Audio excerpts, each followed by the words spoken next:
called One More Time or something.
Namaste. I mean, namaste. Namaste. Namryo horenge kyo. Namryo horenge kyo. Hey, dude, I wanted to know if you were going to go. My response is namaste. Okay. Fuck yeah. We started off with fucking bangers here, bro. We don't hold punches. We still got it. Yeah. Goddamn right. Yeah. Maybe we're a day late and a buck short. Maybe we're a little late even in the evening, but god damn it, we're here. We're stuck at night live at 10 p.m. ish. YouTube.com/stuck in the middle for those of you who just listen to the podcast version. We highly recommend for you to mosey on over to the video version where you can see our beautiful faces. But we both have faces for audio. Radio? Yeah. It's not really radio. You can call it audio. Yeah, faces for audio. You know, that's more. You know what they say, tits tomato. It's more on. Wait, what? Tits tomato. Dude, I would love Tits Tomato. What is that? Is that Drake song, The Motto, but Tits Tomato? You know, I'm so glad you saved me because that's exactly the case. Fantastic. Tits Tomato, it's the #1 hit song. That's what we do here at Stuck in the Night. We save each other.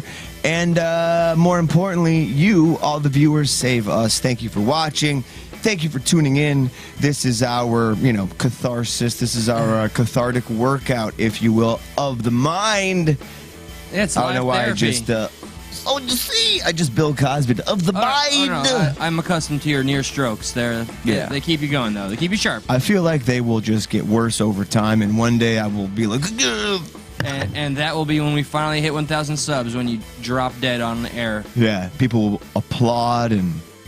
Yeah, I know, and then I'll successfully move on with the show and. Yeah, you'll like, R.I.P. Josh. Skyrocket to fame that has been unknown to anybody off of your viral death. And then on my gravestone, my epitaph will read meh.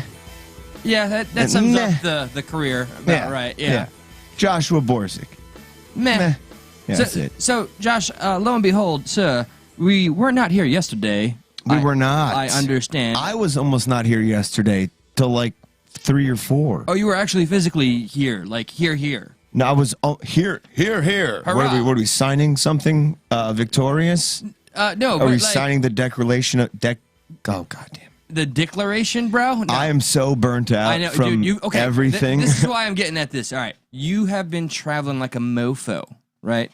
Yeah. You went what, to Disneyland or something, or? I went to Disneyland. Epstein Island, or? Epstein Island, exactly. Okay, word. I hung out with my boy.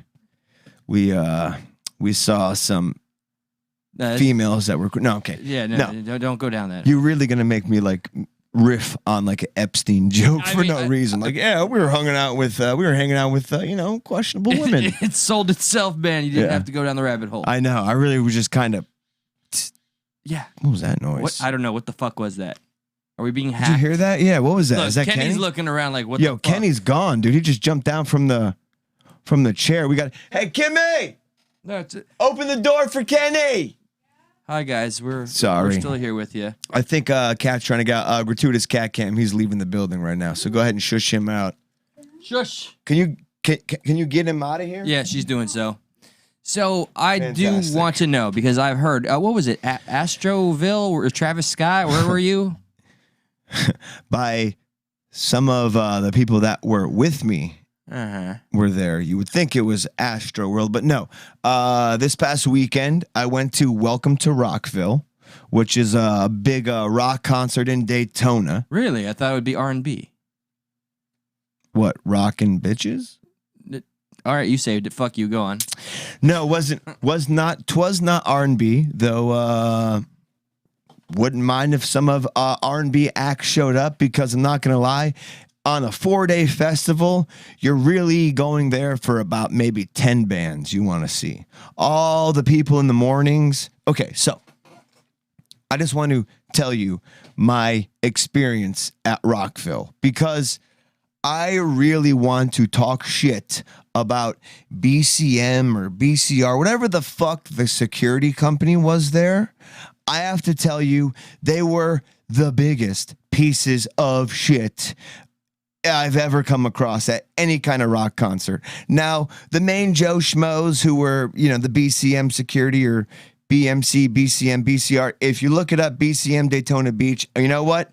I need to get this right. I'm going to look it up right now. Wow, they pissed you off that much that you actually want to get it dude, 100% accurate. Dude. What was like? Where did they touch you? What happened here? I will tell you exactly where they touched me. Hang on. Just give me 1 second. Stall for me real quick. And okay, I'll take this opportunity to say hello, Christina, Agent Unspecified V, Car Scar Rescue. I know y'all in the house. Thank you for sharing. Thank you for joining us. We've got a lot to cover, and you know Rittenhouse is going to be talked about. We will get there. We will get to Rittenhouse. I promise you that, and our thoughts on it, even if you even care about it. But I have to let you know how troubled I am by BCM security.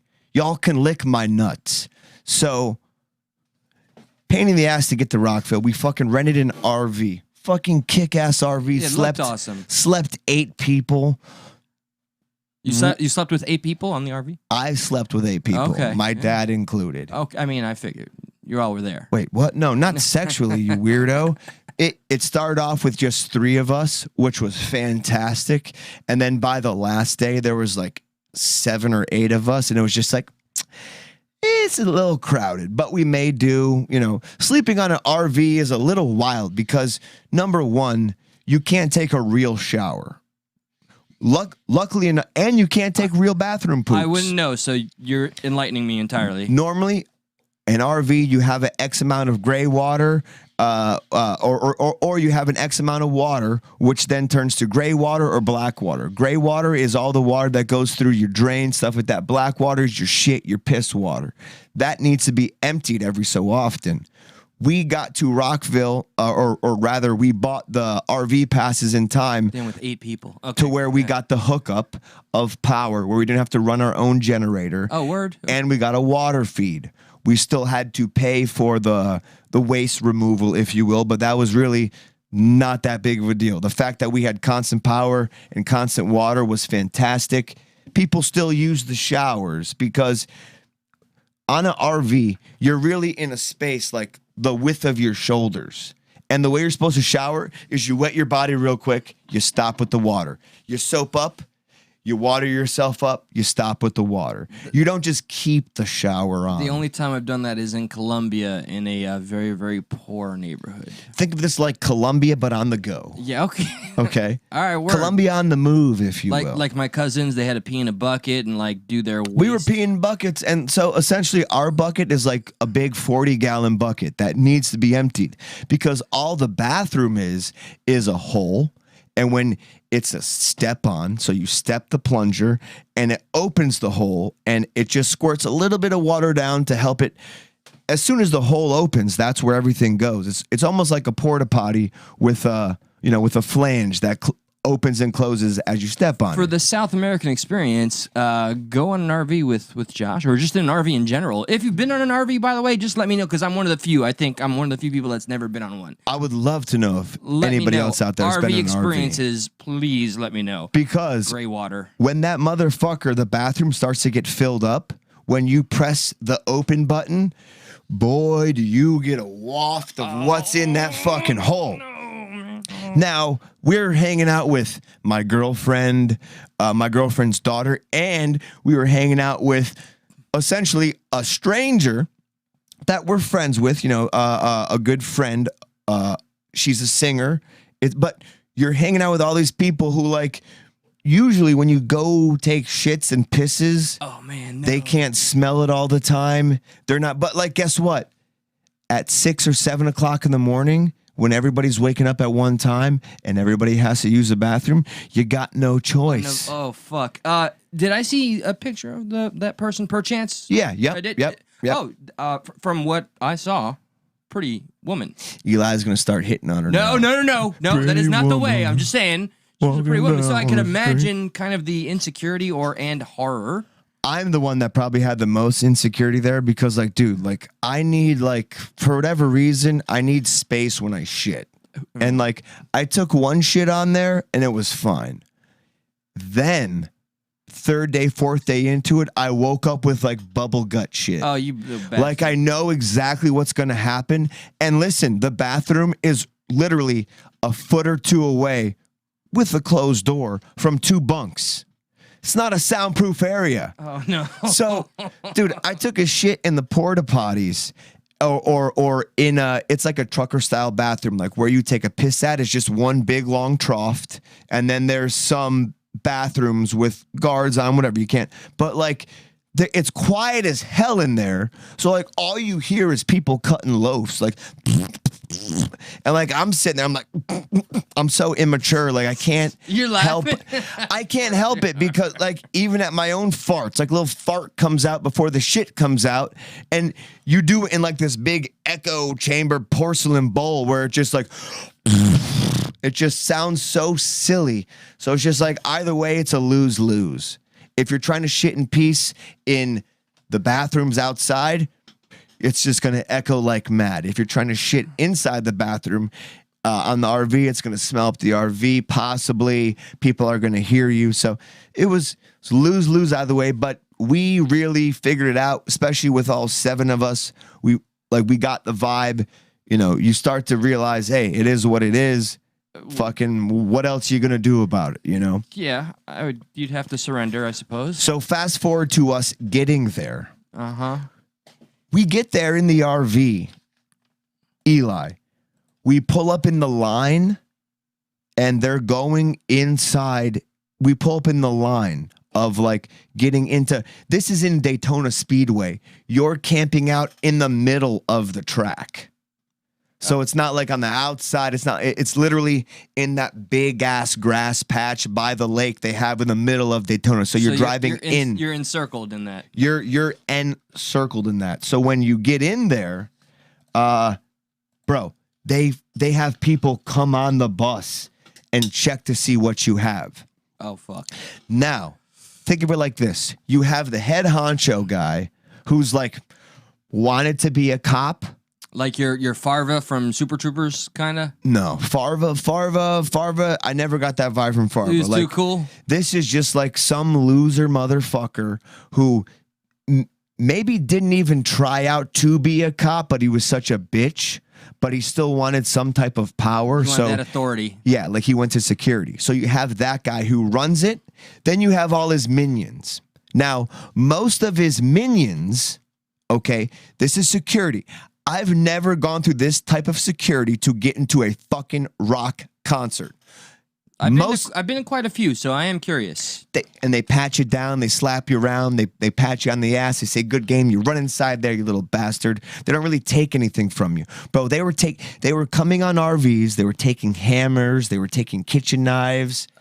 I had my medical marijuana, and luckily, the gentleman who came on our RV, because they do and they search, as soon as he saw, listen, this is not my first rodeo. I've gone on cruise ships. I've gone on airplanes.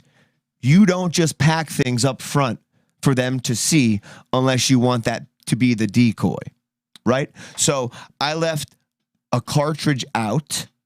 2 cartridges out. Everything else, all my medicinal, legal marijuana flower, I packed away. Didn't really think it was going to be a problem, but you still do that. I don't want anybody to know what I have, yada, yada. The guy gets on the RV, and he takes one look at my cartridge, and he says, that's nicotine. And we're like, no, that's medical. He said, no, that's nicotine. And we're like, okay. Oh, okay. And then we had this talk while he was going through. He was like, yeah, no. So this is a private venue, and they don't even allow medical marijuana on these premises. This is a fucking rock concert, bro. Cypress Hill is playing. I want to get high. Cypress Hill is playing. And this guy, he's like, listen, man, I'm a medical marijuana patient too, but you're going to get taken to jail. And I'm like, dude, I'm sitting here thinking like, excuse me, you little rat fuck. If one, the cops would come, the most that would happen, because it's a private event, I would lose my $300 ticket. They'd cut it off. I'd get kicked out. I wouldn't go to jail for consuming my own prescription. The court would look at that and like, so, but that's the vibe we carried on. We said, okay, nicotine cartridges. He didn't find all my fucking, I had fucking so much flour. Fuck you guys. Fuck BCM. Dude, I took so much flour in that fucking bus. Y'all fucking suck my balls. I mean, I've seen your stash. We got in there. the second person who didn't ride with us on the RV is getting in there via his car. Okay, so because we have 3 people on the RV, 4 people rather, 8 people can sleep there. They said the park said only 6 people per campsite. We fucking got 8. Fuck the park. So our second friend gets there in his car. We actually end up getting him to park by the RV. But the takeaway from this is he goes through the same security line. Mind you, this is a dumb move on his part, but he leaves his bowl and his grinder on the front seat. Don't tell me The security guards see it. Yeah. Okay. We, from the RV, have to hop a ride from a golf cart, go all the way up through the racetrack, through the park to get to him because we need to give him a wristband and let them know he's with the RV. We get there. This is where we meet the head of security, Stanley. Oh, I could. That's not his real name. Oh. His real name is Douchebag. So we meet Douchebag, and we're like, what's the problem? Here's his wristband. Here's the RV pass. And he's like, well, I don't really have a problem with that. I got a problem with this. And he holds out a bowl and a grinder. He took your boy's shit? He sat there. He sat there and like, listen, I'm not the cops, okay? I'm not going to do anything like that, but I'll cut your wristband if I find more. Tell me right now. Listen, I'm not dumb. If you got a little bit in this grinder, I know you got more in the car. Tell me right. Listen, and then he goes, dude, the security guard goes, how old are you, 32, 34? Why are you getting high, man? What the fuck? Why are you getting high? You should just drink. You're allowed to drink in there. Why are you getting high? You got your whole life ahead of you. Oh, my God. This little bitch, you got your whole life ahead of you. And my dad is there with me. Dude, I didn't know part of a security checkpoint was to be entirely judged. He kept saying, I'm not the cops, but he was acting like a cop does when they find drugs on you. And they're like, what are you doing? You got your whole life ahead of you. Oh, my God. You got to be better than this. I don't want to have to cut your wristband off. You'll go to jail. Okay. If you lie to me, I catch you, you'll go to jail. You won't. You won't go to jail. I mean, maybe if you don't have the medical, but dude, a cop's going to laugh at that. A cop's going to laugh at that. Or more, the courts will laugh at that. But I digress. My dad's there, and my dad, starts to talk with him a little bit. Starts to bullshit with him, and the guy keeps asking, "Tell me, is there more? Is there more?" And no, okay. He goes, "Boys, you can stop searching." They're searching through his car like cops do. They're searching through his car like cops do, and he's like, "Boys, squad, call it off." Listen, I'm the head of security here. I take my job very seriously. You don't have anything else on you, you're good to go. But I got to confiscate this. He was about to cut his wristband off if he had more marijuana on him and that he lied. And I'm not the cops, but he acted like the biggest douchebag. This is in Daytona, Florida. In the world. Right? In the world. What the okay. I mean, I really thought there was some progress with but apparently with this one security company. This guy was a reoccurring theme throughout the whole thing. A second Duke finally gets there, and they won't let us do the thing where we can park his car by the RV, so he has to pay. Whatever. We weren't even supposed to get my friend's car into that park. Duke gets there. Guess what? We pull up to that security checkpoint place because that's pretty much where we have to park to get into the area that's closest to where the golf carts take you inside.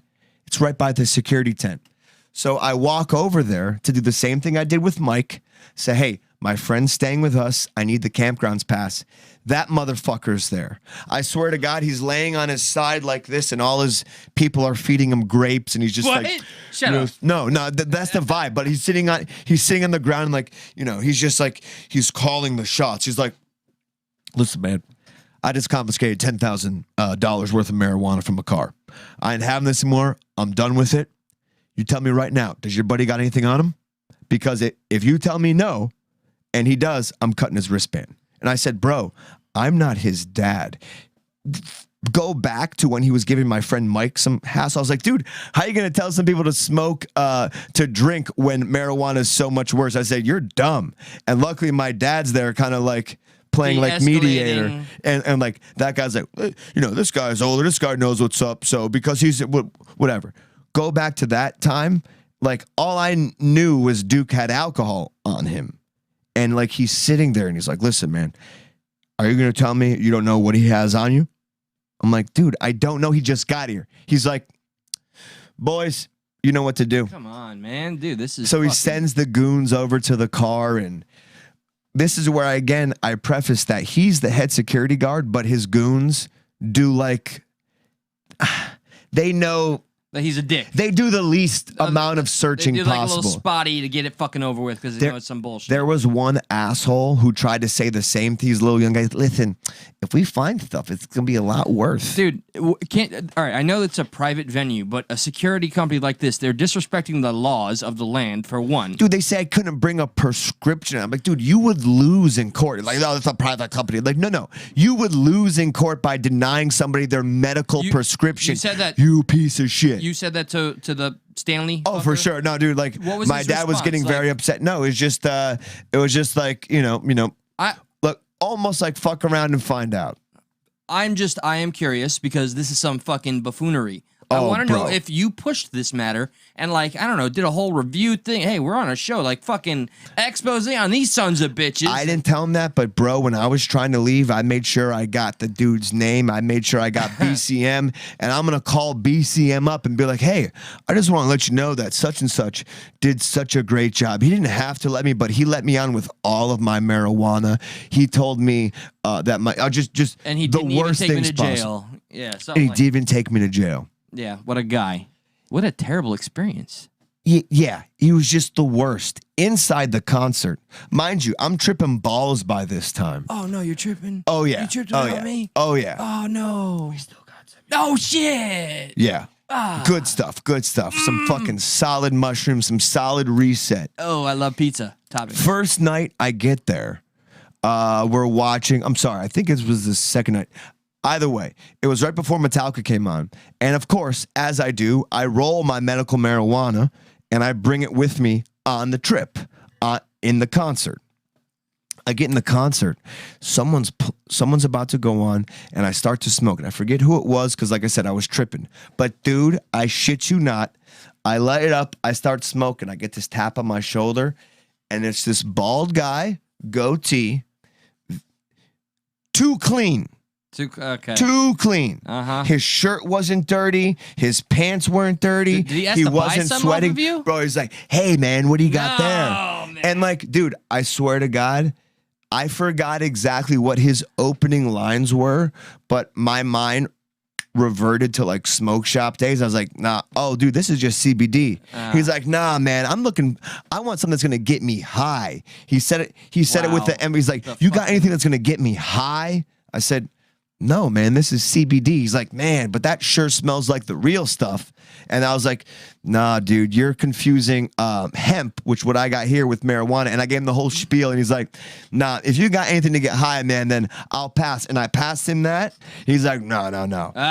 Not 2 seconds later did I look back around and he was gone. Of course. That was an undercover cop. All right, so call this a pipe dream, and maybe it's a segue into, like, if Cypress Hill fucking knew how shitty these motherfuckers were, like, I'd love to see how they'd deal with that. Pissed. That's crazy, man. Knowing some of the bands that were there, especially, and what I remember rock concerts to be. By God, I need to go to another concert. I miss living. That is just, it was epic. That's fucking 4 days of just, and like the fact that you can, granted, we're parked still a decent a ways from the exit, close or entrance, closer than anybody else who's coming there. So we got the opportunity to essentially come and go as we please. So we weren't stuck in the festival. So we could go in there around noon, check it out, come back, eat some lunch, go in there for a few other bands, come back, watch the headliners. It was okay. It was the most like relaxing / a lot of exercise. You know what I mean? I'm a little jelly that you got to have an epic time and take the pizza toppings, especially, but I'm glad I didn't have to deal with BCM and Stanley and well, it wasn't all that glorious because literally the next morning we woke up. My dad and I got word that my grandma passed. So during the concert, that kind of, and then seeing Metallica while I'm tripping play Fade to Black. your boy teared up a little bit. He was like, "This is fucking." Wait. You guys are beautiful. Let me get this chronology real quick. You got the news, and then the second morning. Okay, while you were tripping or no? No, not while I was tripping. Okay, but the day of Metallica was playing. Metallica did some crazy shit, dude. Yeah, I heard they played it backwards or something. Dude, they played like a normal set. And then, and the whole time since May, I'm saying, bro, Metallica's playing 2 sets.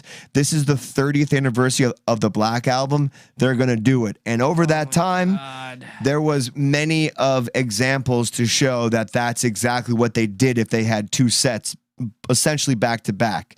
And that's what they did. On the second night, they played like 3 songs. And then they played this little video montage that started talking about the Black Album.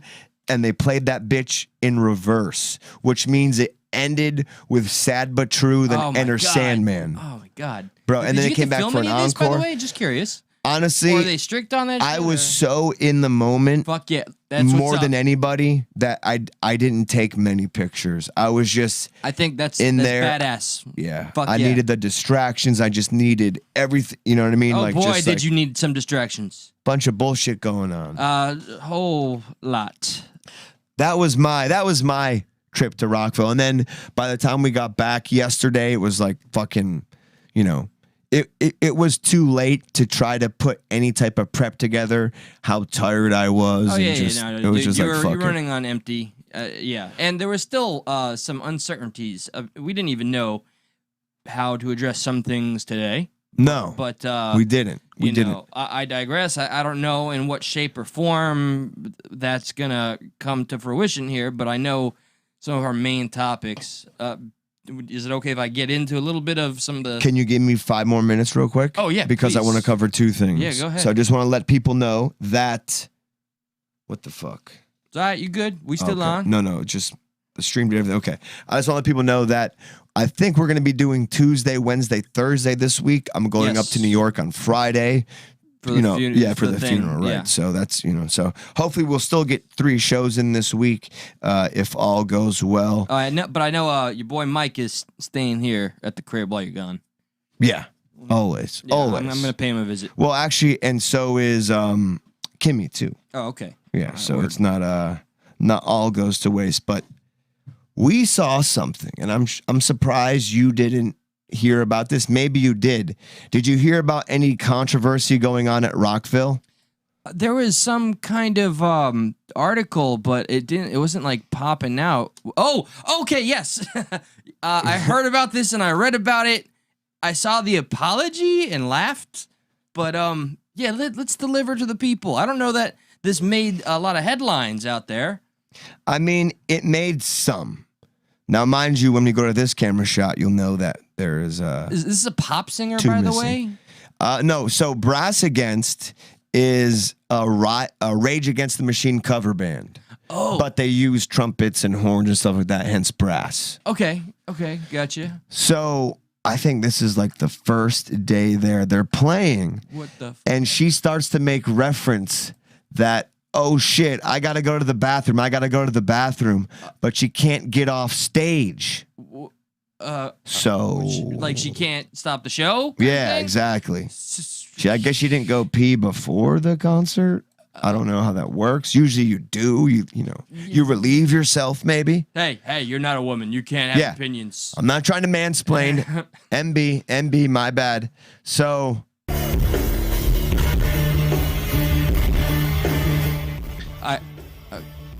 I heard she.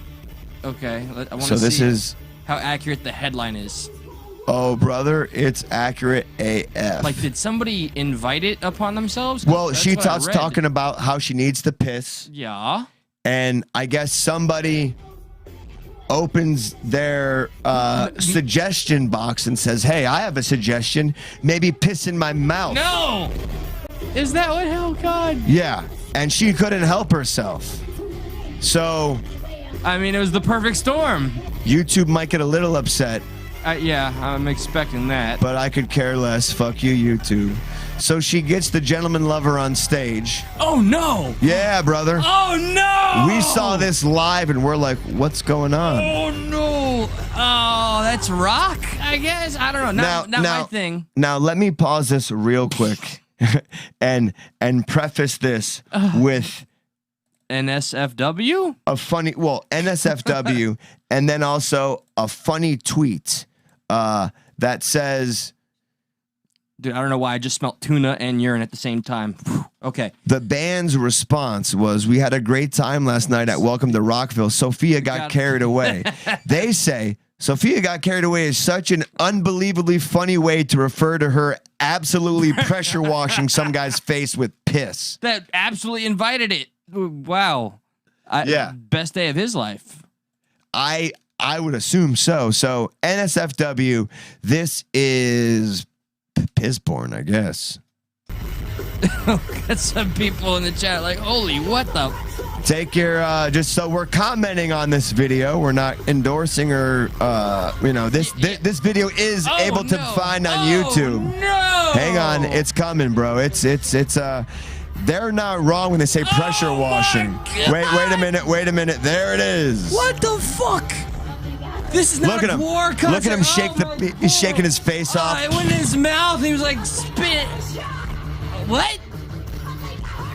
Oh my god. Oh, and he's rocking out. Holy, what the fucking moly.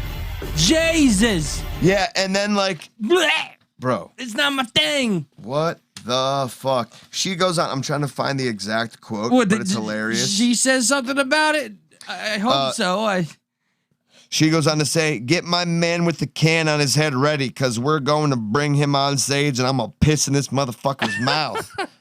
She declared, "I got to pee and I can't make it to the bathroom, so we might as well make a show out of it." The willing participant made his way on stage, and as promised, Urista, almost like urine, dropped her pants and pissed all over his face. And like, but she goes on to say like, "Yo, now get this motherfucker off stage." Like, Jesus. like she was mad at him. I mean, she's probably like low-key like, all right, this dude's pretty gross, but I used him for... What do you mean? Whoa. She's probably like, this man is volunteered to be a toilet. I got my use out of him. I feel relieved. Now get that fucking disgusting animal away. I don't know. I see. Like, you're kind of comparing it to like when a man comes... You know, like he's like all hot and bothered. But then he comes, he's like, "What the fuck are you doing? Get the fuck out of here!" Like she had to pee so bad that it was like coming to her. You know, like she would pee anywhere, and then she pissed on this man's face, and she's like, "You fucking pig, get out of here." That's kind of. He was probably turned on by that shit, like immensely. I mean, I have to say, I hope so, because you don't want to see somebody who did that against their will. He's the ultimate fucking white knight feminist. Like, milady. Yeah.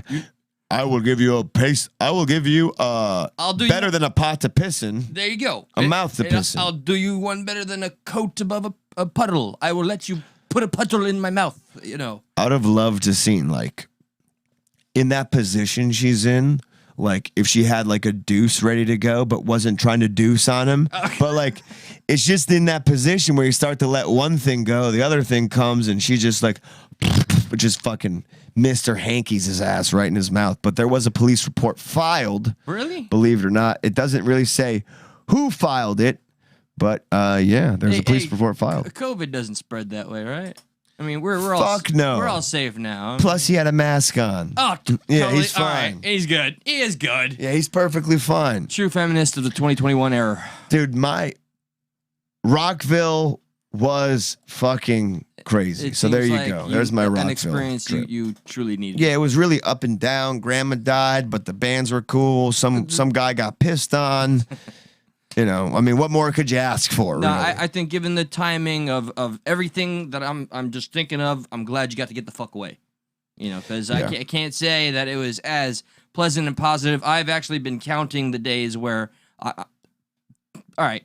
That was my second grandparent to go. You know, it was very, when grandparents start going, you know, you're kind of getting older. Because when I was younger, I had great grandparents, which was really not necessarily normal for a lot of people to have. So like, same here. You and I are lucky, privileged to, you know, if you will, like, or our parents just fucking did it too early. Oh, my parents were extremely old, but no, I've got none left. You know, all my grandmas and grandpas, they're gone. Yeah, this is my first grandma. Like her husband died in 2003. Yeah. So I still have had this grandma, and then I have both grandma and grandpa on my mom's side. So my dad, his last of his, mother's mother passed away, so no more grandparents on that side. And it's, kind of like a bummer. Yeah, well, bigger than a bummer. Unfortunately, I can empathize, and like it really kind of sucks. I haven't thought about it. When I say it out loud and hear it, I have no grandparents left. Damn. Yeah, it is. It signifies us getting older. And it makes me look at how I took, them for granted when they were there. But I already covered that. This is crazy. Ancestral mathematics. In order to be born, you need 2 parents, 4 grandparents, 8 great-grandparents, 16 second grandparents, so on and so forth. By the end, you need 2,048 ninth great-grandparents. Just like Christ. When you think about that, it's like, holy shit. It's kind of a bigger picture thing. Like, it took all that to get me? It took all that to get me, and just like now I'm at the end of an era, on one side of things. Like, I can't tell you. That's how many times I go out to New York, and that's where I'd stay. Grandma Borsick, all the time, everything. I mean, yeah, that's where I was raised with my grandma, like she was a second mother. Right. I grew up in the same house. I had my great-grandma, Fortuna, who was truly from, like, the old Jewish country. I'm very lucky to even have memories of her. That's great. But yeah, absolutely. Sharing kind of old ways and old stories and stuff like that. Definitely. Things, and like foods and just, the way they talk is just something that's kind of ancient and lost to us, and I feel very honored to have experienced that. Dude, same here. I feel like a lot of my cousins. So I was in this unique position because I didn't live in New York, right? But when you live somewhere, it sucks, but you're less apt to see everybody all the time because you're there. You take it for granted. It's like going to the beach. Oh, fucking for sure. You don't go to the beach because it's fucking right there. Yeah. Being down here, going up to New York, going up to New York every summer, every Christmas, I felt like I'd spend more time with them. I got to know them better, and it's always interesting, and I hope other people can relate to this. But just talking to the older folks in your family, and just kind of hearing the beginnings of your family, how it came about, stuff like that is so fucking interesting. And I'm glad I got to do that with my grandma. So R.I.P. Grandma.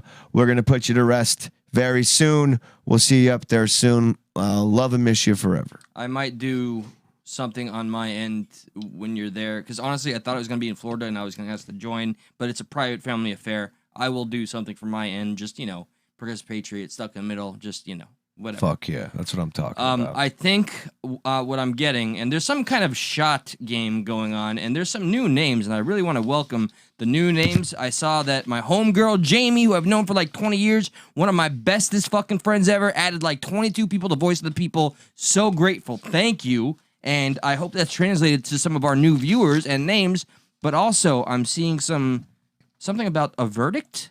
Has it been rendered? Is it out and official? And what's the shot game? What is going on with that? But hello everybody. I've never heard of the shot game, dude. Before they're taking shots whenever we say something. I don't know what it is. I would love to know what it is. Like, come on, get us in on it. No, the verdict wasn't rendered right now. They're done for the night. They're done for the night. What the fuck am I looking up for? Okay, yeah, no, okay. I think they're thinking of words to take a shot to, like verdict and Rittenhouse. Okay. Oh, I see. All right, so do you want to address the okay, like I almost got there. In the room. So, all right, in your see absence, where it goes? Yes, very much so. I just know I feel like I'm walking on eggshells here, and for one, I have to piss real quick. Okay, I'll take it away for a moment. Yeah. Especially since I'm on my own, I'm gonna tread even more carefully. I also feel, of course, since the individual that we're obviously going to be talking about I'm not gonna make it a big thing. He's not here, and you know who that is. We're not gonna pretend that our third, is just not here and it's normal. So, lo and behold, there has been some decisions made as a result of some issues, some in-house issues. I'm not going to go and put forth anything since, once again, he's not here to speak for himself. So I don't want to punch down and have nothing but the platform to speak, and he can't. I also am, waiting for my buddy here to get back. But suffice it to say, at least for the time being, or I don't know, this is the general consensus. I don't know if our third will return. We might stick to this Josh and I regiment, or look into a third, but with a lot more caution. And yeah, like I have some notes here, but I don't know. I want to talk about it, but I don't. So you know what? I'll pivot off of that for a moment, and I'll talk about the Rittenhouse shit. And it kind of segues into this very uncomfortable topic. You can see me, like I want to, because I'm an open fucking book, right? Nothing to hide. We're used to that honesty, accountability, transparency, and all of a sudden, no, it's all right, man. You gotta go. And I feel like all of a sudden, the very things that Stuck in the Middle is all about, I can't represent that, and that feels odd. So yeah, I didn't say a fucking thing. Okay, good. I got a message unrelated. Yeah, I want to be careful. Yeah, he's not here. That's what I mentioned. He's not here to speak for himself, period. Right. And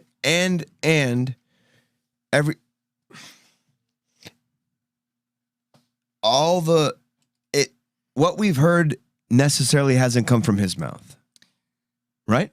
So we have to be careful. Minus the receipts. Minus some receipts, right. So we have to be careful. And essentially what it is I think what you're trying to say is the discussions we have here already can get toxic. Oh, for sure. And if there is toxicity going on behind the scenes, it doesn't help add to anything. It actually takes away from. Especially when it multiplies and the number, like it started with, let's say it started with 3 and then it grew to fucking 8. Like I've been counting. And I've been counting. I'm on day 4 of not directly stressing or beefing or having any fucking issues because I want to just move on. I want to just be here at the show and do what we fucking love to do. And would you ever have a hash out with? I don't want to exploit that, but would you? Because only if he'd agreed to be completely open. You did call and speak with him, correct? Yes. So this is not like you've only gotten this information from others.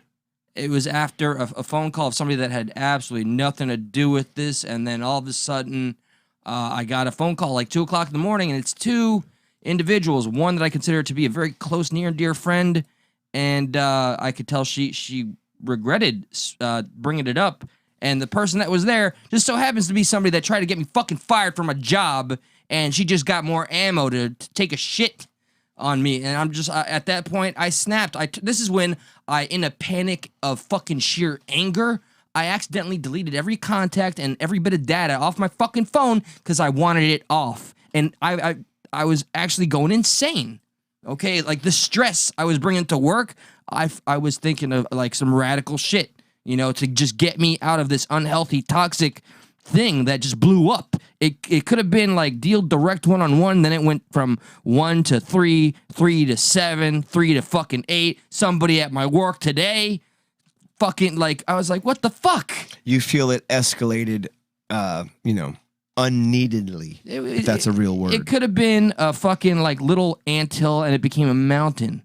And that mountain, it felt like all the weight was on me. And I have certain feelings that I'm not going to express because, the individual's not here. But everything I was told was, all right, fuck. Like, there's one thing I know for sure because 4 different people told me that I was characterized as a tweaking cokehead. I apparently do coke every night, as you can tell. I'm on it right now. Hell yeah. Thanks for giving me some. Yeah, all the time, every day, never stop. So, I don't know. There's a part of me that wants to just get fucking past this. If you're friends with somebody, even acquaintances, and then somebody else comes to you and then wants to vent about said person, I don't think you would want to just kind of blindly agree with them and feed feed into it. What You is maybe that? be like, wait, are you sure? Kind of like challenge them on their opinion if you were, their friend. And some of the receipts kind of show otherwise. And really what it comes down to is this show is kind of divisive enough, and we don't want to have any hard feelings had that are already building on top of personal hard feelings to where somebody just may feel too bad and do something irrational. And it did feel like it was getting to that point, which made me quite nervous. And I have been, frankly, a little nervous since, because I don't know what's going on, in his head. There was one more thing that I felt comfortable mentioning, but I'm still just all. I really do think, in time, maybe not soon, but in time, I think maybe even via a phone call, say his side. Something, anything. Yeah, I would. It's just the respectable thing, even though, the closer we got to you it, could feel respect wasn't given on the other side. You don't necessarily have to act how that is. You be, the proverbial bigger person. Yeah, I'm trying to maintain that. And no, I think it's wise that we maintain that. Right. Just bear this in mind as well. Look, as I made it clear, transparency, honesty, consistency, these are tenets and principles of the show. We didn't feel they were being represented, and there's some things that I just won't divulge, period. But lo and behold, Right, because we don't was- have that malicious aspect, but Yeah, we have to kind of address something it's what we do on not the show, being here. man. Yeah, we talk about things. It would be very un-us. Even right now, kind of beating around the bush is very un-us, but it just goes to show you that there's still some respect there, that everything doesn't need to be laid out on the table. Well, all I know is At least that not a right now. 9-year friendship got shit on in a fucking week, and it was a bit of a blindside. But you're open to some type of resolve, some type of... I don't know, man. After hearing the things, although I got to give him his day in court, so to speak, because Right. the things I'm told, Always. aside from the fucking shots, I need to know, Right. what's real and what's not. The receipts are incriminating. And then what about the reference of a post where he's like defamation? Well, it's And I kind was of like, contradictory what the because, fuck? we were talking about the whole Joe Rogan Yeah. thing, and he brought up that Rogan doesn't have any recourse to 'Cause he was not- sue CNN because there was no monetary damages that you could prove were, you could prove actual. So, like, us speaking in general about somebody who was once a part of this program shouldn't affect anybody's monetary Right. gains. We're just being honest as we normally are with the state of the show and what have you, and our lives, Mm-hmm. Yeah. as we do. And for the time being, I'm going to continue keeping my distance. This is as close as I'm going to ever get to talking about it again without his presence. Yeah, this is kind of like Yeah. just letting everybody know. So there's no, because we had Panjo on and that really wasn't good. Indy had some nice feedback. Like, I like when you rotate a third mic.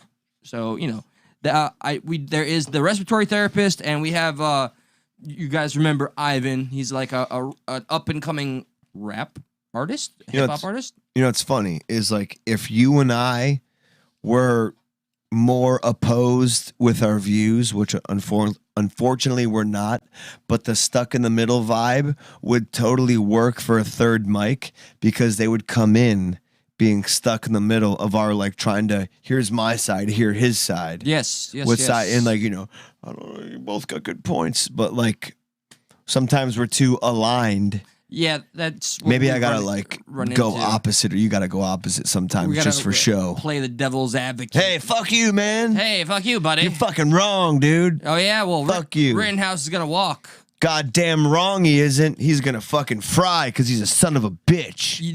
Aside from watching a lot of the fucking the trial, I took it upon myself at Mystery Magical Job to ask customers, very inappropriate, what their opinions were, and I got some very fascinating answers from abundance of diverse people. If we could, before you get into it all, if you could just give a consensus, like how many people did you ask in total? Maybe just take a rough guess. 12. 12. Out of those 12, how many say innocent? That they feel he's innocent or that they think he's going to walk. Because, all right, if that feel he was all self-defense. I guess just to be broad stroke, that they feel he's going to walk. Okay. I'd say 10 out of those 12. Wow. Feel he's How many of those 10 think it's deserved? I'd say 7. Wow. So, I mean, dude, that's a good 30% of people who feel just otherwise. Well, God damn it, so fucking polarizing. They fell into, what I found amusing is that one person that I'd still and will always, unless he punches me in the face, consider a friend of mine. He got mad when I said that this trial is politicized, it's political. And he was like, no, it's not. You're fucking crazy. You're full of shit. What the fuck? I'm like, are you serious? I've seen so many people who know jack shit about the Rittenhouse trial. Preach it, dude. I love when somebody starts flexing that they know everything that, and then you go into details and like, what? I've seen so many people, even on Voice of the People, shameless plug, Facebook, go check out Voice of the People, Stuck in the Middle. Yeah, join the diversity. People who are normally very against, let's just say Brock and his point of view, we're like, well, I didn't know that was the case. So many people think that, well, one, the charge of him crossing state lines with a weapon has been dismissed because he was illegally allowed to have that weapon. Not many people understand that the drive from where he lived to Kenosha was a little under 20 minutes. Dude, our boy just commented and then unsent the messages. Who? Our third. Really? What'd he say? I don't know. He just deleted them the moment I looked down. I saw some on YouTube? Yeah. They're gone. Somebody was telling him to call in right now, but that's... Does he want to call in? You want to do this fucking right now? That's everything on the table. I don't think he wants that. But that's up to him. That's up to him. I mean, we'll put it up. That's up to you and him. I will let you. There's other parties that really don't want what they've shared out there. Well, we don't got to get there. Yeah, fuck. I mean, I'm not going to shy away, but bear in mind, that's that opens the floodgates, kind of. It does. It does. We have to be smart about it, but oh man, I don't know. I don't know. Damn it. If they want to call in, call in. I mean, the number's known. If you, I'm gonna put it up. If you feel like calling in, call in. And if it gets too juicy, I'm gonna just end the call. Well, one of our mutuals that found their way involved is not having it. She's dipping out, and understood respectfully. Of course. But you have to understand that this is kind of bigger than others. This is about us and the show and stuff like that. So, sir, if you feel like calling and talking a little bit, there you go. There's the number, 954-399-3631. Until then, we're going to move on with the Rittenhouse trial. First thing that comes to mind with the Rittenhouse trial, that prosecutor, as likable as Kamala Harris is when she cackles. And by God, when he took that fucking AR and just like held it like you're not supposed to in a packed ass courtroom, that was pretty amusing to see. Something literally and his that arguments he got or is bringing up that others shouldn't do. Something literally that he brought up that, incites violence.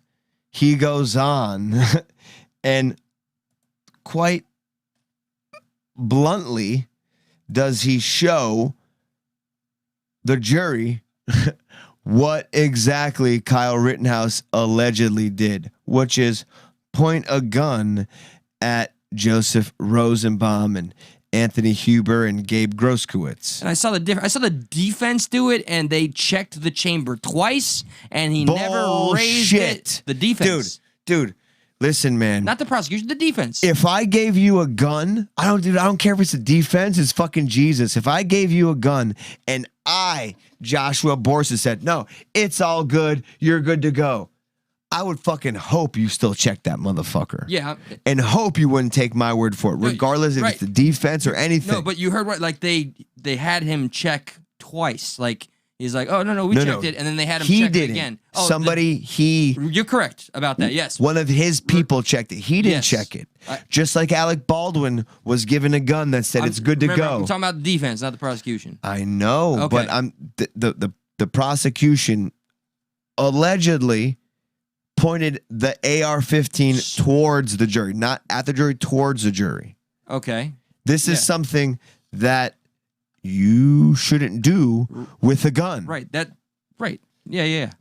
So I'm not trying to make any points here. I'm just trying to say it's like such a weird move. Like even New York Post, which is, whatever, conservative. They're like, that was a weird fucking move. Like, why would you point? Like feels like they're trying to draw emotion because Binger is trying to say, listen, because Kyle Rittenhouse pointed a gun at them, they were acting in self-defense. They got enraged. Look what happens when you point a gun at somebody. They want to hurt you because you're going to hurt them. He's trying to set up essentially something that's 100% not true. Yeah, right. I think he's trying to stir emotion by taking this stance or whatever. What was crazy to me is how he pretty much defeated or made a mockery of the Second Amendment when he said, you forfeit your right to self-defense when you have the gun. That's literally not how it works. He said you can't have self-defense if you bring a gun and provoke people. He's okay. All right. But if you're provoking people, right. But I don't know that. But that's not what. That's not like literally every single video shows that's not the case. Every single video starts off with Kyle going, "Hey, I'm here to render first aid." What's his name? Is it Richie McGinnis or Drew Hernandez? Drew Hernandez has a video of Kyle telling Rosenbaum he's friendly. I'm friendly. Yeah. Don't. Still attacked him. That's self-defense. He was allowed to have a long gun at 17. Couldn't have a handgun. Couldn't have a shotgun. Was allowed to have a handgun. He didn't cross state lines with that handgun. He got it from a friend who got the gun for him. So all that bullshit that he crossed with a state line, crossed the state line with a gun, shouldn't have a handgun, it's been dismissed. It's gone. 20 minutes away, he was a fucking lifeguard at the fucking... 20 minutes is us to Fort Lauderdale. Right. So... a lot of the prosecution's case that they were trying to make just really fell flat. And that fucking prosecutor tried some fuck shit. What was it? He introduced some post-trial actions that Rittenhouse did where he didn't have a gun and said that he was going to shoot somebody. And the that was judge got pissed at that. Oh, rightfully so. Because that man has been an attorney for a while. He knew he was doing some fuck shit. And he got called on it. And I was glad to see that. You know, people are trying to paint the judge as biased and a bad person, right? Yeah, I can't deny that I've seen it. Dude, second thing, weird so far from closing arguments. The prosecution says Rittenhouse brought a gun to a fist fight. Yet Rosenbaum had a chain. Right. Gabe Groskowitz, or rather, I think it was Huber who had the skateboard. Somebody else hit him in the head twice with the skateboard, and Gabe Groskowitz had a gun. But Kyle brought a gun to a fist fight. And what was it? Groberman? The one with Groskowitz. Groskowitz? Bicep? Yeah, okay, so he's an ex-convict with a fucking concealed weapon. That's not the conversation. Which the permit had passed. Like, why did he bring a gun there? Yeah. It's amazing how he's got a free pass. Is it too preemptive to bring up this point? Because I tried to bring up this point. The 5 people I mentioned that I spoke to about this at work, the emotional reaction as opposed to the people that have seen their facts. That's what they want. So fucking clear as day. So I brought up the one case. Call me out if this is like ill-timed, but I mentioned the case of the teenager that shot, was it 5 people, 3 people? One was the teacher. This was after he left and went back to school. There's the fucking meme. No, we didn't get this from meme college, all right? The facts check out. And I was right, 75,000. Okay, I said 750,000. So there it is. Okay, plain as day. Involved in claimed self-defense shooting, $2 million bail. Kyle Rittenhouse, we all know the story. I don't even have to read the bottom there. It's funny. I don't know too much shit about this except when it broke and we talked about it here. Then it's fucking cricket. So involved in school shooting, $75,000 bail. Timothy Simpkins took a gun to school and shot at classmates and teacher. By the way, hitting 3 and putting 1 in critical condition. He did what? 1 day in jail, and it's nobody talking about it anymore. So what? I'm just curious, what the fuck is going on there? No, I'll take any sort of answers and information. Enlighten me, help me understand. I'm curious what's going on with a lot of the public with shit like this. When Ben & Jerry's comes out and says, the Rittenhouse trial displays yet again that our justice system is racist. How would this trial be going if he was black 17-year-old that crossed state lines illegally carrying an AR-15 and shot 3 white protesters? What does that have to do with the fucking price of salt in China? The pivoting, right? And I see your point. The pivoting, and what breaks my heart is, dude, I was big fans of them because they're big fans of fucking Bernie Sanders, and they're fucking doing it again. Food. I love fish food. All right, so one of the older gentlemen, this is a black older gentleman that I did have a conversation with at work, and he was very cordial and cool, but he did propose what I found to be an odd question because it stopped me dead in my tracks. He said, you know what, if Kyle Rittenhouse at that riot or protest would have shot a black man, he'd be in prison already. And I stopped because I was like, well, I didn't think about that at all. What does that have to do with anything, though? So it's another kind of, other, here's what it has to do, though, Eli, because it's slate. Like, the fucking media is pushing this thing as some type of... You know how many people I've seen on Voice of the People who think he shot black people? I didn't get to see that, but I've heard tale. It's there. Okay. Slate puts out an article talking about how this person, brown person, goes to a gun store or a gun range, a firing range about 15 minutes from their front door in New Jersey. And they say, you get a little bit of everybody. I've been going here for a while. I'll take my older brother for his birthday. The place reflects the wide range of people. You get all backgrounds and persuasions within a few dozen miles in Jersey. I wondered what would happen if I actually talked to some people, hear about it. Do they really believe this kid is a hero? Late last week, as the trial wound down, I decided to stop in and ask a few. Now, here's where what pisses me off. Every person Slate talks to, they fucking let you know who's who. Fernando, a white gun owner in his 30s, who I discovered lives only a few blocks away from me. He goes, I believe in freedom for all, but I don't believe in the freedom for the bullshit press. People shouldn't be able to use the press as a mouthpiece for a political party. Look how they put this. I'm a conservative guy, but I'm not watching Fox or any of that, he said, apparently to clarify. Like, it's just, they're trying to make it more palatable? He says, no, they're just trying to make it seem like, oh yeah, look, he's not conservative. He made, or he doesn't, he's conservative, but he made an effort to clarify he doesn't watch Fox News. Like, okay. See, they're making it about so many other things. All right. Let's see where we're at.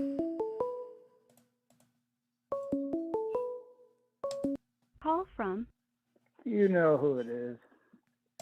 To accept, press 1. To send a... We know who it is. Hey, man. What's up, dude? Sorry about your grandma. Just for starters. I appreciate it. I do appreciate it. Thank you. Thank you. It's been been rough, but we're dealing. I've been through it. I'm going through it with my family right now, and you know that. It's nothing but love for you. There's nothing but love for Eli. And I just want y'all to know that I ain't got no beef with anybody about anything, and anything that's gone on, I want to squash it. This isn't maybe necessarily the time to have like an in detail conversation, but I think we all agree that we need to have a talk at some point when things calm down. So that was kind of what I wanted to call and say, which I think we're all in agreement with that. Most of the stuff, like I said, the one thing I would like to address, though, as far as with Eli, with whatever happened on Saturday or on whatever day it was, bro, that didn't have, like, what you think happened isn't what happened with that. And I actually have receipts that I can show you the conversation with that person. I didn't reach out to anybody. That person, as you know, which I'm not going to say the name, but you sent that person to me years ago to help them with a legal issue, maybe, let's say that. Because I believe you to be the best source to go to. So I talk to that person from time to time. We're kind of friends. And that person came to me that day about her legal issue. And she asked how I was doing, and I said I wasn't doing good. And she asked why, and we talked. And it wasn't like to throw you under the bus. It wasn't because I was calling people I know to try to, like, get people on you. She said, should I try to talk to him about it, like, for you? And I said, I don't think that would be a good idea because it's, you know, really volatile right now. And I told her, don't do that. She had the woman that tried to get me fired right there with her. I swear to you, I do not even know those other people. I don't have anything to do with any of that shit. All I did was talking to that one girl about why I was upset. And I told her not to talk to you about it and not to say anything. Now, if her friend had some issue or whatever the hell, none of that has to do with me. I would never stoop that far. Like, if we even had any fucking beef, I would never, like, go after your job or any of that kind of shit. I'm not that kind of fucking person. So I just, like, when you called me, like, freaking out on whatever day that was, Friday or Saturday, that was the first that I had heard of it. Like, I had straight up told her, don't say anything to him about it, because she was trying to help me. They were they were wasted, so she was not in the best mindset to be making any phone calls on behalf of anybody. And she came at me in a very attacking, condescending way, and then she immediately regretted it because the person I referred to as psycho cunt because she wanted me to hurt people, and then when I didn't, she went and called one of my bosses who I could get fired because we have all the shit he said recorded. She was there going off on me, and it went crazy. There are conversations that I think are absolutely necessary, but not on air because there are things that have to be addressed that I know you don't want out there, and I respect that. Well, and not just me, but there's other third parties out there that we don't need to, like, drag into it. That's why it needs to be off air. But what I wanted to clarify with you was about the thing from Friday or Saturday, because that was kind of like the straw that broke the camel's back, so to speak, because, like, that's when things just kind of spiraled. And I saw, like, you made, like, a video or something where you said, like, so I reached out to every single, like, person, you know, like, and that's totally false. That never happened. And, like, I have messages with her, and I would be glad to show you, like, the receipts from that conversation. I have one, like, part of that conversation even after it happened where I straight up, like, said, like, asked her about it, like, what happened, and she said, when I called him, it had nothing to do with you.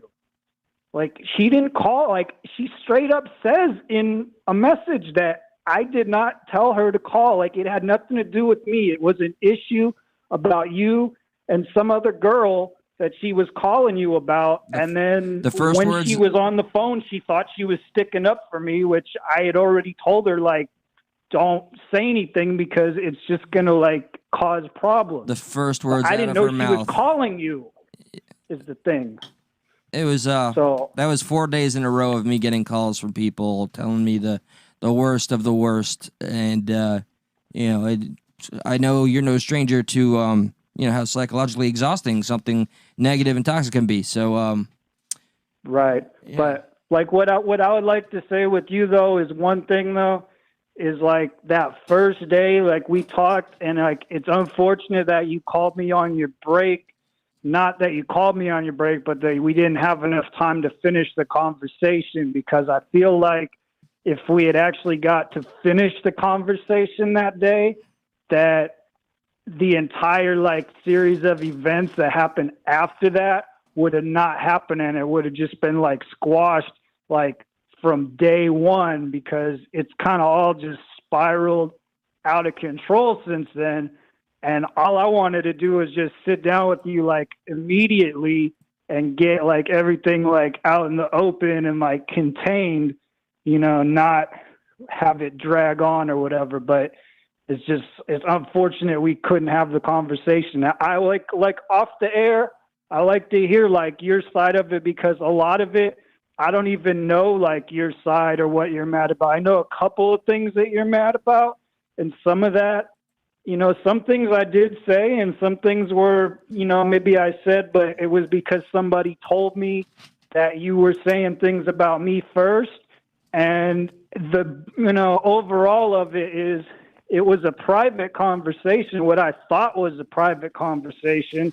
And I'm kind of upset that somebody took a private conversation of mine and put it out like, you know, to other people instead of keeping it private, because I feel like that's what caused the entire problem. But I'm just saying is there's a little more to it than that you don't know. And I don't really want to throw anybody on the bus. I just want to squash it. I have nothing but love for you. I'd really love to squash it, because my life has been fucking, like, I'm sure it's not been easy for you either. It's been hell, man. Like, this really, all right, we've identified, obviously, we need to be more absolutely fucking open and honest when we have this conversation. And people want to know what we're talking about. Yeah. They're literally saying, you guys fucking aren't shit if you don't want to talk about what's going on here. We can't, because we have third parties that have nothing that were like involved that we can't. It's frustrating to deal with like a group of people that don't want to, you know, they're involved either whether they put themselves there or were found themselves being contacted. But okay, here's a question without giving people anything else, you know, third party. Why be involved in any type of doo-doo talk as opposed to kind of defending said person? Well, that I was told that person was saying some things about me, for one thing. And there's some things that maybe, I don't know, like there's things I really love about him. Like Eli, like, is a great guy. There's a lot of stuff I really like about him. There's a couple of things that I don't. And I'm sure that he feels the same way about me, because unless I've been lied to, people have been talking stuff about me too. But I don't really think anything of it. Like, if y'all want to talk behind my back about something, like, you can talk behind my back. It doesn't mean we're not friends. Like, it's, you know, like, it's not like that serious to me. But I didn't think that private conversations were going to like get leaked. Like, it's not like I was going around in public telling people this and that. And the other thing about you was somebody came to me and said, hey, he's saying this about you, or that person was complaining, bitching about you in the first place. And I was just kind of like being a friend, like, yeah, I agree, or what, like, you know, whatnot. I mean, but even in those moments, you wonder why maybe not have someone's back a little more. Well, I get that, you know, but like, if it's something that I feel like a certain way with, I don't want to like lie if I'm not feeling like a certain way. I get that. Like, I get that. But then what about then bringing that up to that person though, before you say that, you know, to somebody else? And I know that's more easier said than done, but you know, if that issue was there before, you know, it definitely doesn't feel good finding out about that issue via somebody else, that somebody feels that way about you, but yet they've never. It's one thing if somebody says, hey, this is how I feel about this person. You're like, oh, yeah, no, for sure. They tell me that all the time. It's another thing if they say, hey, this person feels about that this way about me. You're like, oh, shit. They've never told me that. It's like, Well, like some things too, like some things are out of context, which like I thought like, and I still think that you understand some of it because the one person said that I said something about you and the situation that we had. And like, that I we did have. say that. That we have. Yeah, that we have. But like, I did say that, but it's out of context because I was told that somebody said this is going on and that you're planning on screwing Right. You were me told over. I was, yeah, exactly. And, you know, and so then that's what triggered me to, and it wasn't like I was saying I'm going to go out and like do these things that like this But again, person is. why not bring that up to me? Be like, you know, like, I mean, at some point you just got to be like, okay, fuck this person. You don't got to say names, but hey, I heard you're planning on screwing me over. What the fuck's going on? Because like, why make a move or act on that information when there's a possibility that's not the real information? Well, it was more just like a hypothetical because when I talked to you about that situation, you had all the like answers that pretty much disproved like what they said. So I didn't even think there was any like need to do that. And the person in question comes to me about one of you guys pretty frequently. And I don't like, I keep my mouth shut about what people tell me. Like if somebody writes me and they're talking shit on somebody, I usually keep that to myself. I don't like screenshot it and send it to that person and say, hey, what's this fucker is talking about you, just because I like to keep my confidence with people. So that's all I'm just saying is some of the shit like you saw is out of context. So I didn't think I needed to say anything to you, Josh, about our thing because I talked to you about it after that, and I knew, and I just didn't even really believe it in the first place. I was kind of more like it was more like a hypothetical, like if you did this, this is what I would do, but I never thought that you were going to do what they said because if you look at the receipts, like you could straight up see in the receipts that like I said some things that like hinted at that I didn't believe it. You have to understand though, like the way I see that is like, remember the first time you came over my house, I was like, I'm gonna go out of my way to give you an umbrella while it's raining. Yep. Why would something so negative pass through your head and allow you to say, you know, like even that, like to me, this is me. And I'm not saying you have to act like that.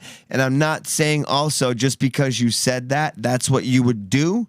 But to me, I'd be honest in that moment. I'm not saying you weren't being honest, but to me, my honesty would be like, nah, I don't believe he would do that. After hear that, I should have just straight up like said that instead of engaging in the, phony scenario or whatever. Like, right. Yeah, I should have just straight up, but like at the heart of it, I never thought that you were going to do that. And when I talked to you, like, which was the next day, it became obvious you weren't going to do that because we had a conversation about it and you got integrity and you did exactly like what you should have done in that situation. You didn't try to screw me over. So the whole like accusation is, baseless. And so that was kind of like one of my issues was that this person is, saying things and kind of like stirring the pot, so to speak. I don't know. I don't have any hard feelings towards anybody though. I just want to squash it. I'm not saying I handled everything perfect. I am more receptive. I am more receptive to squashing it, but we do need to address some of the absolute vile things that have been relayed, and then we can all understand each other better. And I think from here, that's a better point to kind of leave off on to go into the future. And I'll tell you, if you heard the truth about that, I don't know that you would think that it's so vile, but at the heart of it, we have to protect our mutual friends. So right. But you don't obviously feel, Eli here is a hardcore drug user, do you? No, I don't. Whatever he's done, like I've seen him do things when he was with me before, but it's not like it was recently or every single time that like I'm around him or like anything like that. And I don't really think that I said that, but like, hey, like, whatever, if that's what it says, then that's what it says. But no, I don't think that. I was told some things, again, by this mutual person that he was doing this or that or the other, which wasn't even recent, but Two recent mutual enough. persons. But like, I don't think it's true now. Like, when I'm hearing like this, I think somebody was just trying to get us fighting. And I think that was the overall purpose of it, was somebody was trying to get us at each other's throats. You had relayed, and I fell for it. You had relayed the this embellished Eli Cokehead narrative to another mutual that was like, what? You know, and I was like, wow, okay, so he's telling everybody I'm a fucking smackhead. No, well, we spoke on that, and I told you like the details about like that, but you know where it came from in the first place, and it was, you know. All right. Well, so we're hitting a 2 hour not mark.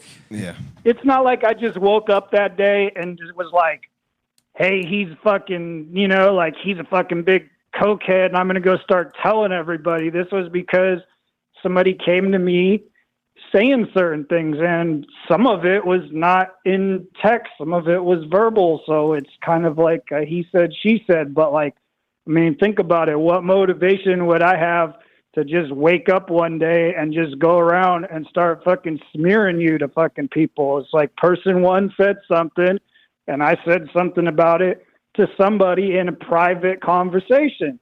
And that's what I don't get, like where our private conversation like ends up getting leaked. It's almost like, you know, it's almost like, and right or wrong, it's almost like the private conversation is like the alcohol conversation of friends, meaning the private conversation is almost like how one could take, this is how you really feel, and then when you're in front of said person, it's a different feeling. So you just have to keep that in mind when you're going through this whole thing, you know, when you guys are talking, because the private conversation, I think is what makes it. I see your point, but I hope you understand the point of it being said in a private conversation almost leans more credibility as well to how you really feel about it, because it's a private conversation. You know what I mean? So like it really could go both ways. But I don't have to.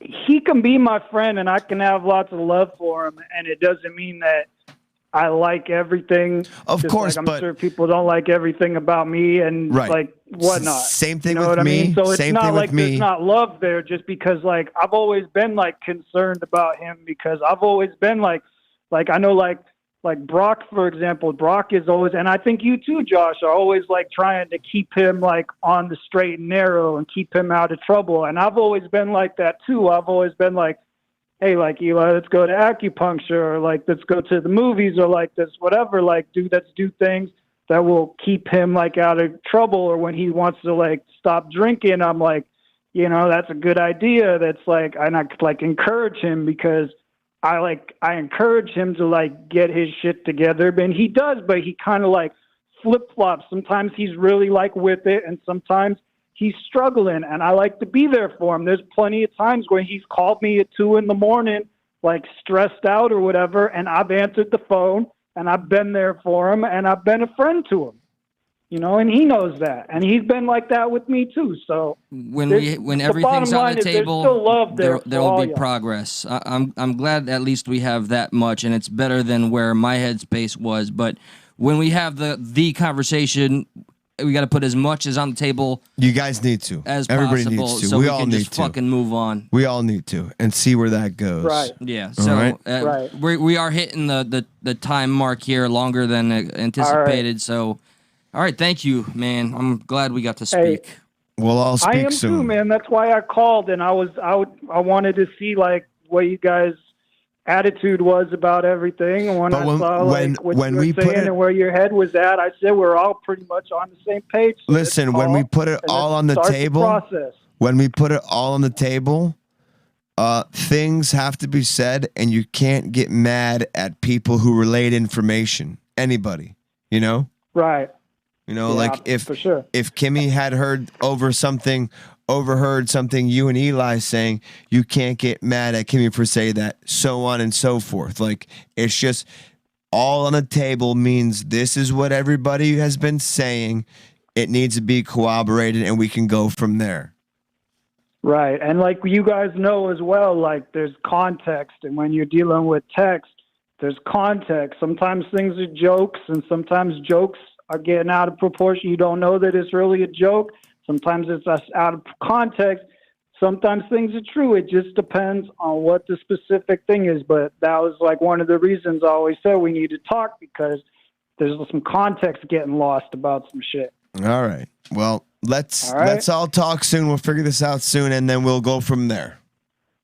All right, man. Thanks for taking my call. It's all love. Yes, sir. Love too, brother. Okay, be safe. We'll talk to you soon. Thanks. Good night. Cranston, everybody. Cranston. Wasn't necessarily expecting that tonight. Kind of threw us off for a loop, I huh? feel like I wasn't prepared, but I mean, Hey, it's man, better than that's real. This is us going through that in real time. More progress. A lot of people having fun, which I appreciate. You know, the jokes, even if they're at, I don't give a fuck whose expense, just that y'all stuck it out. Thank you. Yeah, bring it. Bring I'm it. glad. No, like I like Bert and Veritas. Veritas like, Eli looks like you could use some coke right now, and Bert's like, yeah, as many lines on the table, a lot more progress. Heyo. Yeah, well done. And there's a few people that we scared away, but yeah, God, our fans are badass. yeah, I'm telling you, I love hate most of you. Everyone in the chat is coked out of their minds. Operator 4, hell yes. Appreciate you. Operator 4, I think I know who it is, but fuck it, I'm done with these guessing games. We're just glad you're here. Fuck you. That's it. How about that? Oh, wow. Well, that got, we didn't know where this night was going to go, so that kind of sidetracked it just a touch. But I tell you what, we're going to try to have maybe Brock in sometime tomorrow or Thursday. Essentially, he's going to come in when we want to talk about the Rittenhouse verdict. So we don't even know when that's going to happen. Well, yeah. I just feel like when I adore that man, Brock. When he goes on, though, I don't know. I'm going to try to find a devil's advocate moment as much as I can to keep it entertaining. Did you see... Two things real quick, just to sum up the Kyle Rittenhouse thing, and then we'll get the fuck out of here. Did you see those are that people are calling Michael Rosenbaum and Anthony Huber? They're trying to make them martyrs? They're calling them heroes, bro. No, how about child pedophile fucking like anal penetration on one minor? Heroes. There's that, and the other one, I don't remember all the charges, but they're just as erroneous. I just used that word, and I hope I did it well. And look at one of Binger's closing arguments about Rosenbaum. Look how, dude, I wish I want to get some of our Black and African American friends to respond to this, and just to see. No, I'm kidding. Yeah, just to see how they feel about how he downplayed what Rosenbaum said. He just happens to stumble into it. So what does he do that night? Oh, let me tell you.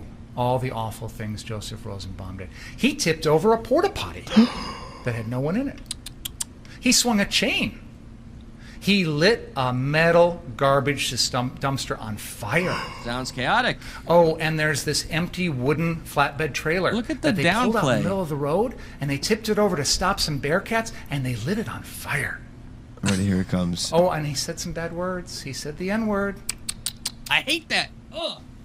Bro. Dude. Do you know Papa John lost his job because he said the N-word in context of words you can't say? Yeah. And wait, didn't the defense at some point actually say the They words? ridiculed the defense. And the media went on the fucking rampage. Dude, that is such a fucking excellent point. You have Let to talk me when find it's that on article. record. That's all he was trying to do, was be on record and make sure you understood exactly what was said to be a provocation, because this is a fucking legal case. And look at this asshole over. Oh, he said the N-word. Really? So, and that's a fucking... Bro, beautiful fucking pull there. I have to give you credit where it is due, because yes, in fact, Insider, every other place, said Kyle Rittenhouse's trial opens with his lawyer saying the N-word twice in court. Oh my God, it's like he committed murder 2 more times. So like the guy who didn't say the N-word, but just repeated what was said. For the record. The media wants to smear him. Yep. Okay. But the judge, his prosecution Fire. says And there's he this empty downplays. wooden flatbed trailer that they pulled out in the middle of the road, and they tipped it over to stop some Bearcats, and they lit it on fire. Oh, and he said some bad words. He said the N-word. I mean, He just happens to stumble into it. back to back. bro. Why didn't the media just say that about the defense? Oh, the defense said the N-word. You know what? I hate that noise. They're also mad at Kyle Rittenhouse for bringing a gun there. They're not mad at anybody else for doing at all the Rosenbaum. damage they did. They're not mad at Groskowitz for having a handgun on his person when he concealed- wasn't supposed to have a handgun. Ex-convict, concealed carry, he gets a pass.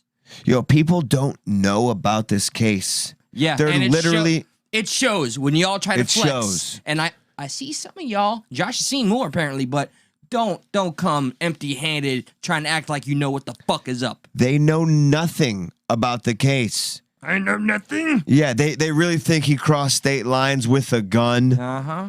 They think, They think, one of our Voice of the People people said he's a white nationalist. Where's the evidence of that? bro, the racism being thrown around in this case is just crazy because he didn't even he killed white bad people. But I still gotta hear, but if he killed a black person, it'd be different. What? Look here, Human beings, right? here is some. By the way, MSNBC showed the prosecution's closing arguments. They did not show the defense's closing arguments, Which were on fucking point, by the way. Yeah. You cannot hide behind self-defense if you provoked the incident. If you created the danger, You were running away. you He forfeit was the right running to away. self-defense. Oh, really? By bringing that gun, aiming it at people, threatening people's lives, the defendant provoked everything. bro. And if he does When that, dude, they even admitted that they filed the charges less than 48 hours after the incident happened. They had no idea what actually happened. They had none of the footage. They had none of the footage where he's there hours before saying he's there to render first aid, EMT type stuff. They had no idea where he repeatedly told Rosenbaum he's friendly, and then they heard that Zeminski character tell Rosenbaum to fucking crash his cranium in. Yeah. And I love how the defense actually played the video, like play by play, and went through everything. This guy just went with his shit. FBI had HD drone footage Right. and then magically lost it and only had this chopped up low quality footage. FBI People. always coming in the clutch with the Gretchen Whitmore called down the police, told them to stand down. Mm-hmm. Kyle Rittenhouse goes out there because he knows shit's going to be crazy. He doesn't go out there to kill people because every incident shows him only shooting people who were trying to kill him. Anybody else who put their hands up, anybody else in the air, Richie McGinnis who ran up to Rosenbaum to render first aid, literally ran up to Rosenbaum to render first aid while Kyle was there and had a gun. Didn't fear for his life at all because he knew Kyle wasn't after me. He's after the people who are trying to hurt him. Which is literally translating to self-defense. Self-defense. he has to exhaust all reasonable means to avoid a confrontation. Which he did. He told Rosenbaum he was friendly. There's video of him running away from Rosenbaum in car source. He throws something at him. Rittenhouse hears the gun go off. He turns around. Rosenbaum was so close. He has burn marks of the barrel on his hand. Yeah. He had the gun. They're both in possession of a gun at that time. Correct. And he tried to completely throw that down the fucking toilet. One of the most alarming reactions I got from a customer, we'll say, is, all right, he wasn't sober, this customer. The emotional reaction that I got, he pretty much said, it's going fucking down if this kid walks. You just watch. We're going to show him this time. I'm like, here, it's the cycle. The cycle ever continues. And I believe before we hang on, let's play this real quick. Means. So if Joseph Rosenbaum's running at him, Joseph Rosenbaum is no threat to his life. And not only is the defendant expected to run, he's expected to yell, push, shove that rag doll around, run back for help, call 911, call for help, do all sorts of other things besides just turn and fire 4 shots as Joseph Rosenbaum falls helpless to the ground. Calling him a victim without calling him a victim. Ladies and gentlemen, there is no doubt in this case that the defendant committed these crimes. He committed a first-degree reckless homicide against Joseph Rosenbaum. He put Richie McGinnis's life in jeopardy. He put Jump Kick Man's life in jeopardy. He intended to kill Anthony Huber, and he attempted to kill Gage Grosskreutz. All of those elements. After Gabe Grosskreutz ran up with him on a gun, Gabe puts his hands up. Kyle puts the gun down. Gabe goes to pulling the gun at Kyle. Kyle turns, boom, and blows his fucking stupid ass bicep off. Spares him and then owns him after he fucking false flexes. Are true. The question is whether or not you believe that his actions were legally justified. And I submit to you that no reasonable person would have done what the defendant did. And that makes your decision easy. Here's the thing. If Rosenbaum got the gun from Kyle, shot Kyle, the mob would have flipped out on Rosenbaum. Rosenbaum would have been running for his life with the gun in his hand. They would want to attack Rosenbaum. Rosenbaum would trip and fall, shoot somebody, then shoot somebody's bicep off. Yeah. I don't know. That's what happened. I mean, because the mob wasn't, they weren't paying attention to who was who. They just heard a gunshot. Yeah. And they were just reacting to it. I remember hearing all of the first-hand witnesses saying, he fucking shot him, get him. And they were just fixated on the person that did the shooting. So, yeah.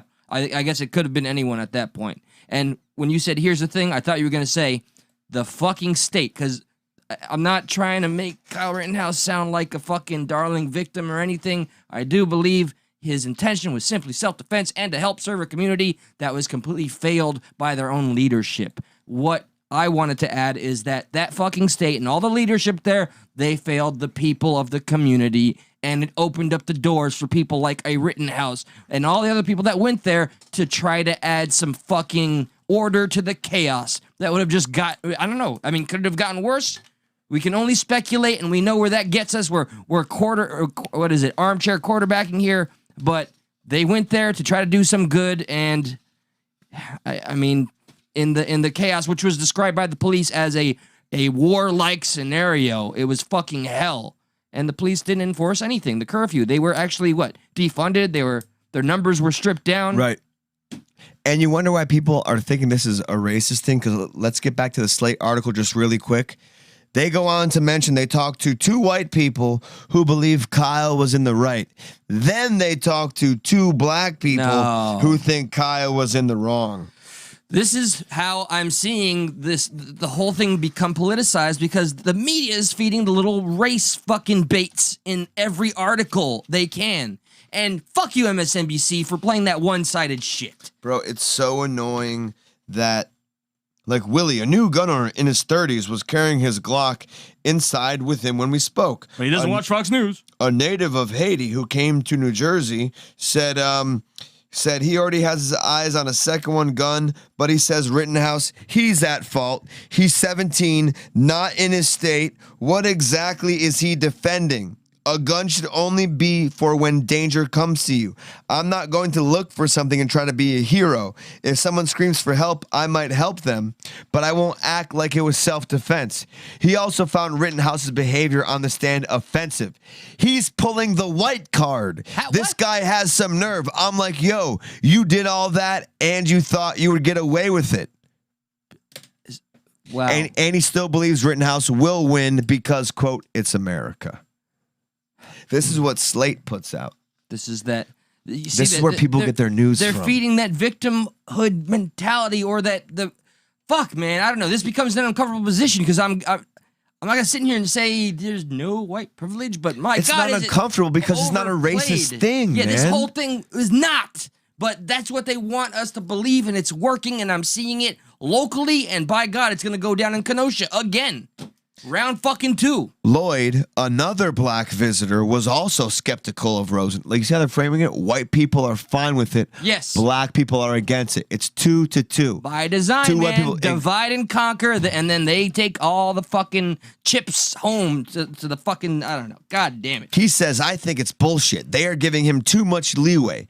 To me, it's premeditated because he brought a gun to a protest. To a war zone. I'd take a gun, too.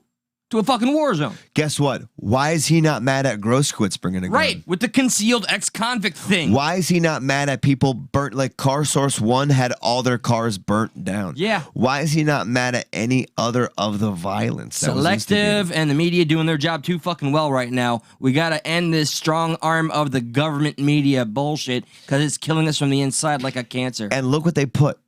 Misinformation. Lloyd says, I can't go to your house with a gun and get you. I'm getting locked up for a long time. Whose house did Rittenhouse go to? Yeah, there was nothing. I don't know anything about that, so I don't. No. This is what Lloyd is saying. Yeah. He was making a comparison. Whoever Lloyd is, to like the community. I couldn't go to your house and shoot you. I'd get locked up, bitch. You didn't go to. He didn't go to somebody's house. Yeah, he went. He to was outside where a bunch of what's not protest, the rioters were. Arsonists, rioter. I mean, it was pointed out even in the trial that some of them were just protesting. But the case is, lo and behold, like it or not, hard pill to swallow, arsonists, looters, rioters. And look what Slate puts. They were there. Lloyd, who owns at least 3 guns, bought his weapons not to protect his home, because remember, Kyle Rittenhouse was protecting a place, so they have to drive that home. Lloyd bought his weapons not to protect his home, but to protect his family. He was careful to make that distinction. I got insurance to replace everything. I can't replace my family. Look at the bullshit they're playing, dude. They're trying to really tap into that emotional card so you ignore all the logistics and the facts of the case, which is how you're supposed to view a case. I can't stand it because if you've watched it, it's one of the more clearer cases of self-defense. Yep. Especially after it was revealed that the gun charge dropped. He's allowed to have a long barrel gun at 17. He can't have a handgun or a shotgun. He did not cross state lines with it because it was bought for him by somebody else, which is very common. Yet all the talking points that you just disproved were the ones repeated to me by the customers today. And there is no way to tell those people they're wrong.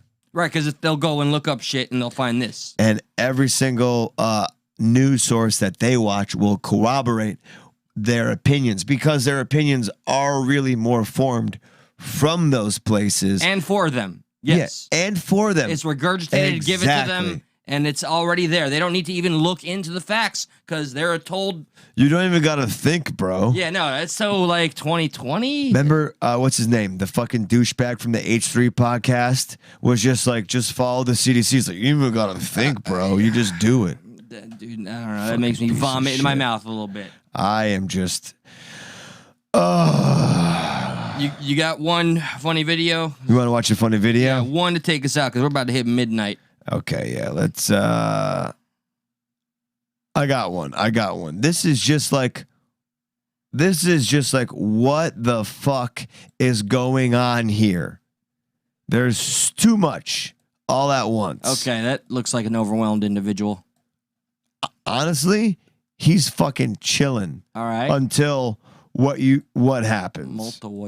So, here's a video called "A Lot Going On Here." Cat eye. Oh shit! What the fuck? Shit. Oh shit, bro! Are you fucking serious? Yo, bro, I just got that shit on tape. Dude, What is he doing with his cat? He's filming his cat. Why is it in his car? Good jam choice, though. I love that jam. Look at the cat's just fucking chilling. The Hell cat yeah. hears the accident. He's like, whoa. Shit. Oh shit, bro. Are you Oh, fucking shit, serious? bro. Yo. Bro, I just got that shit on tape. People still call it tape. Yo? Yeah. Dude, what the fuck, I'm going to get that shit on beta. Yeah, dude, I got that shit on Betamax, dude. Whoop. There was a lot going on there. Yeah, I was focused on the cat. Why is the cat at the car? Cat's chilling. I love the jam. And then, boom, fire truck. Here we go. Yeah, did we watch this one? Darius fucked it up. I'm not recognizing. All right, this is a good one. We all know that one person How are you, who fucks it up. Enjoy. Dude, how are you the last one to show up to your own party? That's just messed up. What party? Your birthday party. What are you talking about? Oh, yeah. What? Surprise party. Surprise party? Are you drunk? Of course I am. It's a party. They should come out. Derek messed this up. Oh, Derek. That was awesome. Derek, you Wondering fucker. where all the cars were. I was wondering where all the cars were. Okay, that was funny. Well, why don't you just say it's a surprise party? There's people here to see you. Happy birthday. Thanks a lot, Derek. Oh, happy birthday. I'm sorry. Dude, Dude, how are you the last one to show up to your own party? That's just messed up. What party? Your birthday party. What are you talking about? Do it. What? Damn. Party. Surprise party? Of course I am. It's a party. They should come out. Derek messed this up. oh my Seriously. God. Wondering where all the cars were. This is kind of immortalized, though. Why don't you just say it's a surprise party? There's people here to see you. Happy birthday. Like, Derek. he's kind of Happy hunched birthday, I'm forward. sorry. Happy birthday. I'm sorry. I mean, no offense, but in Derek's defense, why won't you tell him it's a surprise party? Derek seems to be The reasonable one here? no. Not a smart cookie. No, You not would- at all, yeah. I'd feel like you'd be like, Derek, this is a surprise party. Don't say anything. Because he's not the sharpest tool. Why is he sitting outside? Drunk, and the cars were Right. all... Why And is he he- sitting outside he- knowing that this guy's coming? Oh, are you planting the seed of doubt?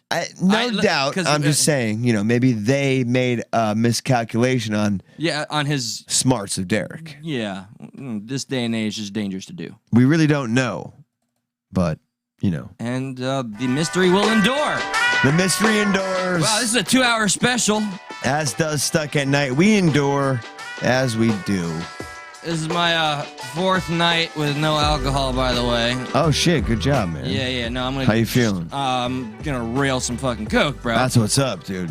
But hey, you know how when I take us away, we love that y'all stick it out with us. Your support, the shares, and I'm watching y'all, especially on that community share. Big chap, thank you for that.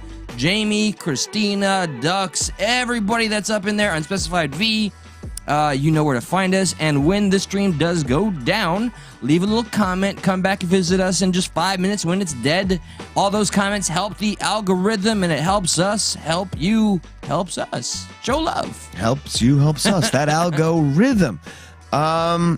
Yeah, thanks for watching. I think we'll be here tomorrow and Thursday, and then we'll be back again on Monday. So until then, thanks for hanging out with us, and we'll see you on the morrow. Fight the division. Find the unifiers. Later.